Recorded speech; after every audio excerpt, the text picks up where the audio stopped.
એક ગામડાની દીકરી પરણાવેલી, પછી હારે વહી ગઈ એટલે એ બહુ સુખી હતી દીકરી, અને બાપ બાપા બહુ ગરીબ.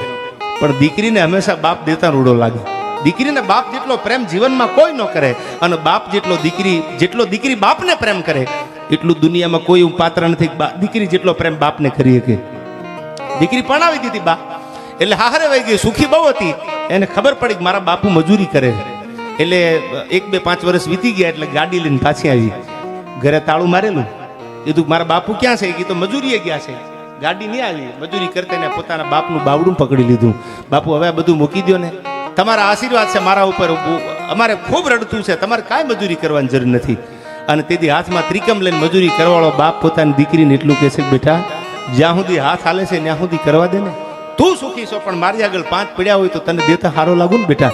દીકરી આગળથી બાપ થોડો રૂપિયા લે, એમ કરીને બાપનું બાવડું ચાલીને દીકરી ઘરે વહી ગઈ. એ જમાનામાં એક સમય બા એવો હતો કે ઉઘાડા માથે કોઈ માણસ જોવા ન મળે, માથે પાઘડી બાંધે, રૂમાલ બાંધે, એક સમય હતો, એ ટાઈમ હતો. એટલે હવે સાંભળજો ઉદય બાપુ, આ વાત જો આપણી સંસ્કૃતિની કેવી વાતું છે. એકાદી વાત ઉતરી જાય ને હવારમાં કેળા બદલાઈ જાય આપણા. એટલે માથે રૂમાલ બાંધેલો બા મજૂરીએથી આવ્યો, દીકરી બેઠી, ચા પાણી કર્યા, જમાડી, અને પછી કીધું માં હતી નહીં, અને પછી કીધું કે બાપુ હવે હું જાઉં? કે હા બેટા. પણ જ્યાં દીકરી હાલતી થઈ ને ત્યાં માથેથી રૂમાલ મીંડ્યો, આમ વળ મીંડ્યો ઉતારવા. બા એક એક વળ ઉતારતો જાય ને એમાંથી 5ની નોટ, 2ની નોટ, રૂપિયાની નોટ, આ બધી નોટું પાઘડીના વળે વળેથી નોટું હેઠી પડતી. એટલે કવિએ જોયું, આ ઓહો આ શું દેખાય છે? 1 રૂપિયાની, 2 રૂપિયાની, લાલદાસ બાપુ વળમાંથી, પાઘડીના વળમાંથી નોટું નોખી પડે. એ નોટુનો ઢગલ્યો છે ને એનો ખોબો ભર્યો. કરોડપતિ હતી દીકરી, તો ગાડી લઈને આવી હતી, એને ક્યાં જરૂર હતી પૈસાની? પણ ગમે એમ તો દીકરીનો બાપ ને એ પૈસાનો ખોબો ભરીને એટલું કીધું, બેટા હું જેટલી મજૂરી કરું ને બધા પૈસા પાઘડીના વળમાં ભેળા કરું, અને હું વાટ જોતો તો નેજવા કરી કરીને કે મારી દીકરી આવે, મારા ઘરે આવે, પછી મારી દીકરીને કંઈક આપવું એને ખાલી હાથે છોડી જવા દેવાય. એટલે બેટા ખોબો ભરીને પૈસા આપું છું. આમાં રૂપિયાની નોટ હોય, 5ની નોટ હોય, 2ની નોટ હોય, તું તો બહુ આગળ છો બેટા, તારે જરૂર નથી. પણ બાપનો ખોબો પાછું ન વળે ને એનું ધ્યાન રાખજે. અને પછી મેં એક કવિતા બા તમારા આશીર્વાદથી લખેલી, મારા પરમ શ્રી મિત્ર. આજ પણ હું કહું છું, દુનિયામાં કોઈને દોલતનું અભિમાન હોય ને, પૈસાનું, એને કહેજો કે એકવાર અમદાવાદમાં વિશાલ પંડ્યાની મુલાકાત કરે. આવો મારા માણા. અને એની દીકરીનો જન્મદિવસ, મારો ભાઈબંધ, અને ત્યારે મેં 2 કડીયું દીકરી માટે આ ગીતના લખેલા. એની દીકરીને મેં એક મારા લાગણીથી એક ગીત મેં લખેલું, એ 2 કડીયું તમને સાંભળાવું. કેવી છે દીકરી? કે મારું આંગણું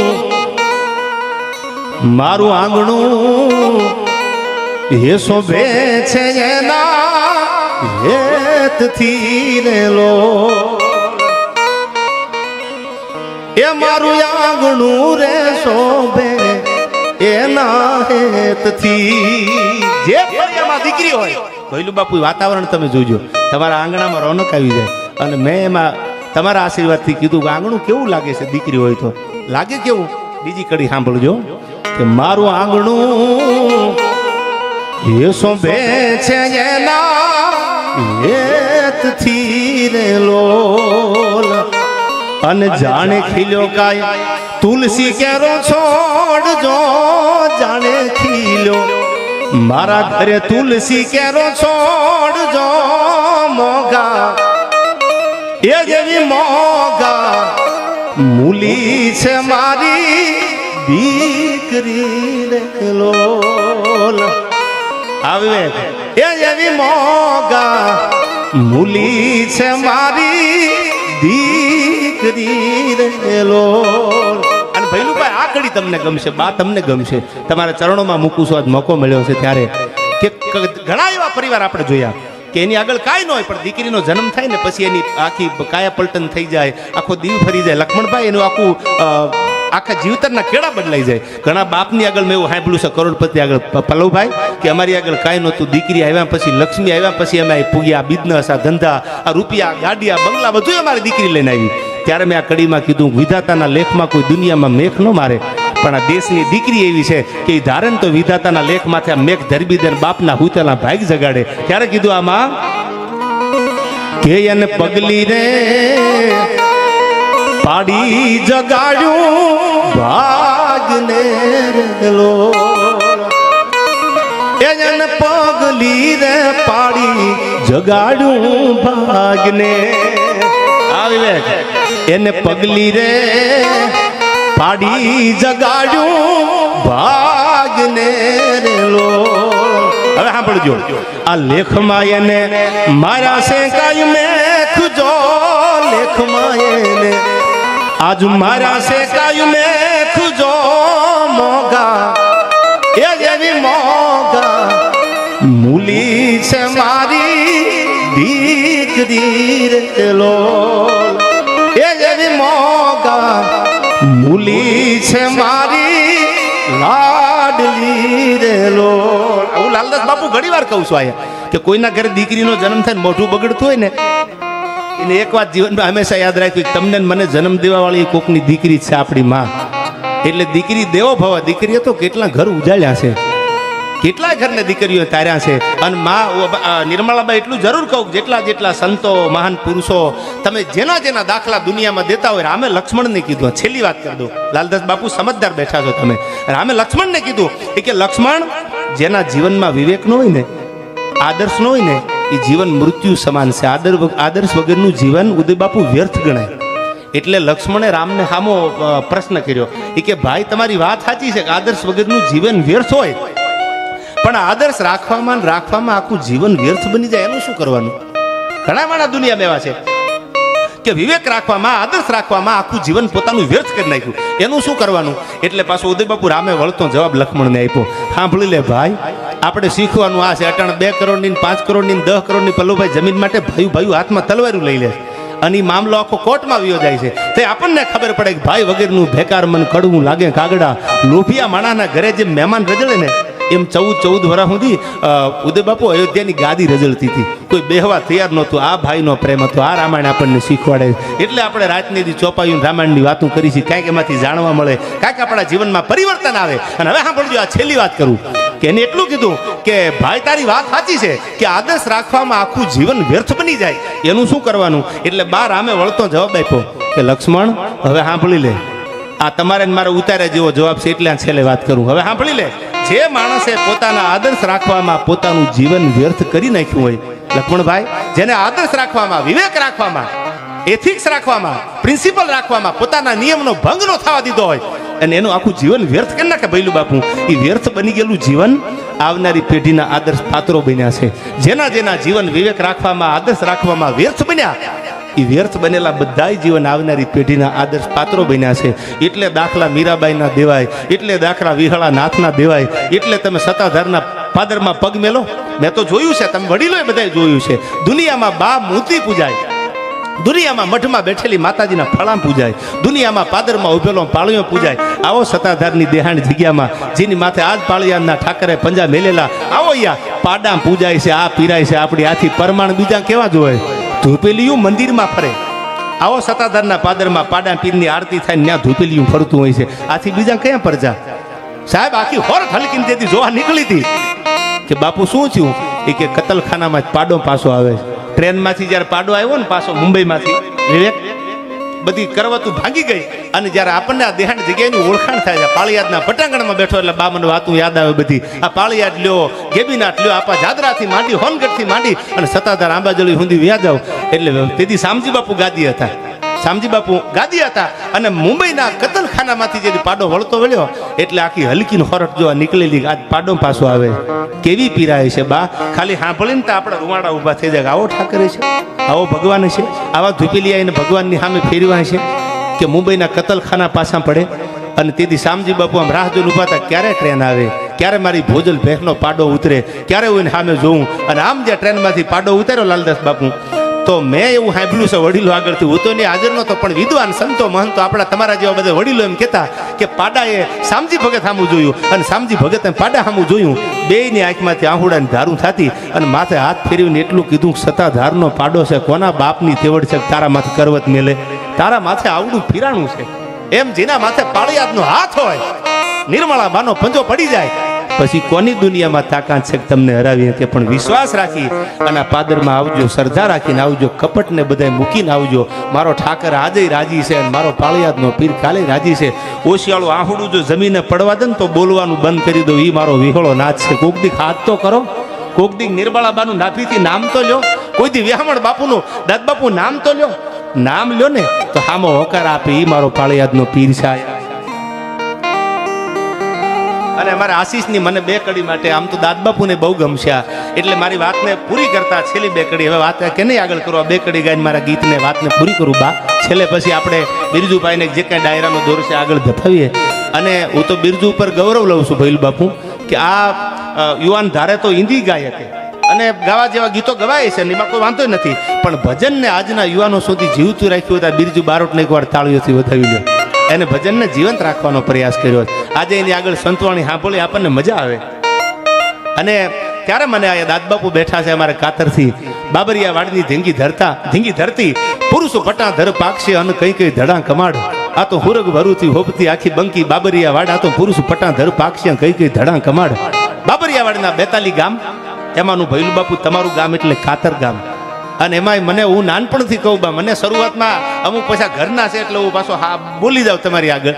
આજથી 15 વર્ષ પહેલા મને પહેલો વહેલો આમ તો હું એટલા બધા તેથી ખેતી કરતો, મેં બા દુનિયા જોયેલી નહીં.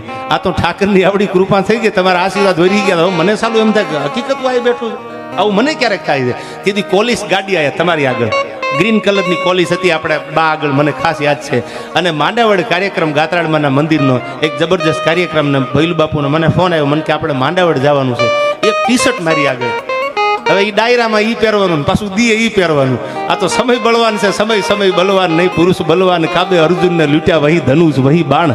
પણ એ જુનાદી ભૈલું બાપુ એટલા માટે યાદ કરું કે મારા લોહીના ગુણ છે, હું કોઈને ભૂલ્યો નથી. પછી મને ભૂલી જાય તો એ મારા નીના નસીબો થાય, પણ મને યાદ આવી જાય ચાલો આ કર્યું છે, હું એને જાહેરમાં બોલું છું. શું કામ? એમાં મને કાંઈ નાનપ લાગતી નથી. પણ અહીંથી પોલીસ ગાડીમાં હું બે મને લઈ ગયા. તેથી ભૈલું બાપુનો જમાનો બા રિવોલ્વર બાંધે અને કંઈક દબદબો થી ફૂલ. હવે તો મને લાગે એને બધા કલર મૂકી દીધા દુનિયાના. તમે એ તો જો ભૈલું બાપુએ દુનિયાના બધા કલર મૂકી દીધા, એક કલર નક્કી કરી લીધો. આ કલર સિવાય મેં પછી નથી જોયા. હતો એક સમય એનો ઢળતા મિનારા અને એક દી મારો જમાનો હતો. ઇમામુદ્દીનનું પુસ્તક છે આ. લાલદાસ બાપુ એક દી મારો જમાનો હતો, એમ એક દી એનો જમાનો મેં જોયેલો. પણ પછી બધું ઉતારી દીધું, ઠાકરના શરણે થઈ ગયા અને માથે પંજો પડી ગયો. પછી એને ખબર પડી કે તારા સુંદર વાજંતર મિત્રોને દઈ દેજે, લઈ લેજે, તારો તંબુર તું એકલો. એને પછી બધા ઠાકરના શરણે મૂકીને એક કલર લઈ લીધો, બસ હવે વ્હાઈટ એન્ડ વ્હાઈટ. પછી ક્યાંય મેં કોઈ દી બીજા કલરમાં એને બા જોયા નથી, કારણ કે હાથ પડી ગયો ને માથે ઠાકરનો પંજો પડી ગયો. પછી માર્ગ આખો ભક્તિનો લાગી ગયો. અને તેથી હું પોલીસમાં બેહીને પહેલો વહેલો મેં વિસાવદર પડખે માંડાવડ ડાયરો કરેલો ઘણા વર્ષ પહેલા. તેથી મને એટલી બધી કાંઈ પબ્લિક વયું ગયું તઈ તો મારો વારો આવ્યો મોડો. પણ મને એમ કે હવે આવ્યા સી તો લાઈને ઝપટ કરતા જાય. આ તો સમય છે, ઠાકરની એવડી ધીરે ધીરે ભૂપતભાઈ કૃપા થતી ગઈ. વ્યામણ બાપુના આશીર્વાદ તો જગત આખા 18 વર્ણે સ્વીકાર્યો મને. કાલી ગેલી ભાષામાં જે વાત કરું, જે ગીત ગાવે, 18 વર્ણના યુવાનો ઝૂંપડામાં રહેતા હોય. હું બા ઘણી વાર બોલ્યો છું અને આજે આ પ્રસંગ કહી દઉં. છેલ્લા ડાયરામાં પણ જગાભાઈ બોલેલો કે ગરીબના ઝૂંપડાય પ્રેમ કરે. જમાલપુર ખાડિયામાં બા મારો પ્રોગ્રામ હતો અમદાવાદ, એ છેક નથી આયા. હમણાં જ મારા ઉપર ઊભા થાવ, દુનિયાને ખબર પડે યાર પ્રેમ કેવો છે. આ પરિવાર જો બા તમે, ઝૂંપડા બધાને છે ત્યાં. જમાલપુર ખાડિયામાં કોઈ મોટા બંગલા નહીં, પણ આ પરિવાર મને એટલો પ્રેમ કરે. મને ડાયરાની ભૈલ બાપુ તારીખ આપી, એટલે એ કે 1 તારીખમાં વરસાદનું વાતાવરણ આવ્યું એટલે મને ફોન કર્યો કે બીજી તારીખમાં કાંઈ વાંધો નહીં આવી જાય અમદાવાદમાં જમાલપુર ખાડિયામાં. અને બધો એવો વિસ્તાર, કોઈ એટલા મોટા બંગલાવાળા નહીં, કોઈ વ્હાઇટ હાઉસવાળા નહીં, પણ પ્રેમની કિંમત હોય. પ્રેમ વિના પામે નહીં ભલો હુનર કરો હજાર, કહે પ્રીતમ પ્રેમ વગર મળે નહીં નંદકુમાર. આ બધા એના સાક્ષી છે સ્ટેજ ઉપર બેઠા. એક શબ્દ ખોટું હોય તો બોલીશ નહીં, ઠાકરની સાક્ષી. અને હું બા જ્યારે પ્રોગ્રામમાં ગયો ને જમાલપુર ખાડિયા અમદાવાદમાં, એટલે આપણે સ્વાભાવિક છે પ્રોગ્રામમાં જતા હોય તો વચ્ચેથી એન્ટ્રી આપી હોય કે પછી આમથી આ મહેમાનને કલાકારને આવવાનું, લક્ષ્મણભાઈ કે આમથી આવવાનું. સાહેબ આ ઝૂંપડામાં રહેવાવાળા વાલ્મીકીનો પ્રેમ તો જો મારા ઉપર. હાથી મંગાવીને રાખ્યો આવો અને હાથીની અંબાડી માથે બેહારીને મને સ્ટેજ સુધી લઈ ગયા કે અમારે સાહિત્ય સાંભળવું છે, અમારે બધી વાતો સાંભળવી છે. અને પછી તો મેં કીધું આટલું બધું તો કે ના તમને માતાજીને સામે કાંઈ બોલો. હાથીની અમાડી હતી બે. અને મારો પહેલો જો પ્રોગ્રામ કોઈ કરાવ્યો હતો જમાલપુર ખાડિયાએ કરાવ્યો છે. એ હજી ડાયરો મને યાદ છે. આ પ્રેમ છે, આ પ્રેમ ઝૂંપડાય આપે. એવું નથી કે મોટી ઇમારત પ્રેમ આપે, એ તો ઝૂંપડાય પ્રેમ આપ્યો છે. વિદુરજીની ભાજી ખાવા ભગવાન આવ્યા હતા, એમ મારો પાળિયાદનો ઠાકર તો ઝૂંપડામાં આવે. આજ બા પધરામણી કરવા નીકળ્યા ભૈલું બાપુ તો એમ થોડા કહી છે કે બંગલાવાળાને ઘરે આવી છે, ગરીબના ઘરે નહીં જાવ. જ્યાં દરવાજો ઉગાડો છે ને જ્યાં બાને આમંત્રણ છે ને સડપ કરતા નિર્મળાબા નીકળી જવાના. શું કામ? એના માટે ઝૂંપડા બંગલા કાંઈ નથી, એના માટે તો ઠાકરના સંતાનો બધાય હરખા છે. આવો ને આવો પ્રેમ આ પાળિયાદને ધરતી ઉપર મારો ઠાકર કાયમ રાખે. બા આપના ચરણોમાં મારા કોટી કોટી વંદન. અને છેલ્લે દાદ બાપુ બેઠા છે કાતરથી. અને ત્યારે મને આ બે કડી હોનબાઈમાં માટે અમારે આશીષ મેં કીધું એમ મુંબઈથી આવ્યો છે એને બે કડીની ફરમાઈશ છે ત્યારે ગમણા ઓરડાવાળીની છેલ્લી કડી ગાય અને પાળિયાદના ઠાકરના ચરણોમાં વંદન કરું ત્યારે હું ગમણા ઓરડાવાળી અન ભજાતું ને ભેળિયાવાળી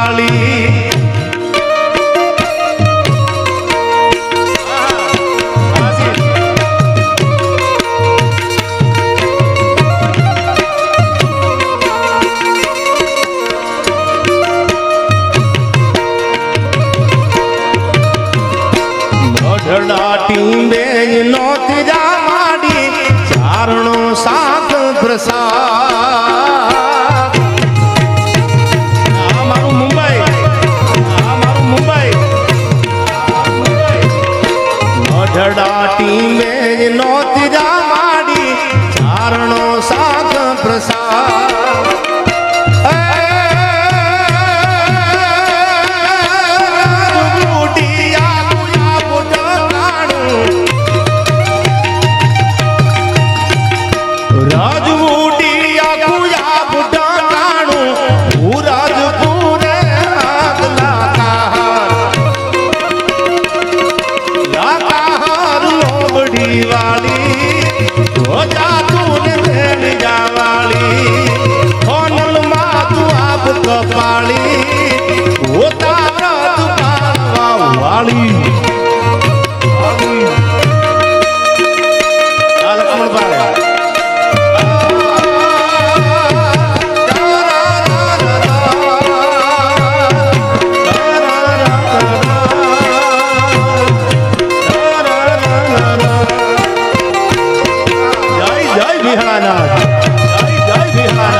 અંધારી કાયું જે નહીં ઘણ માથે પડી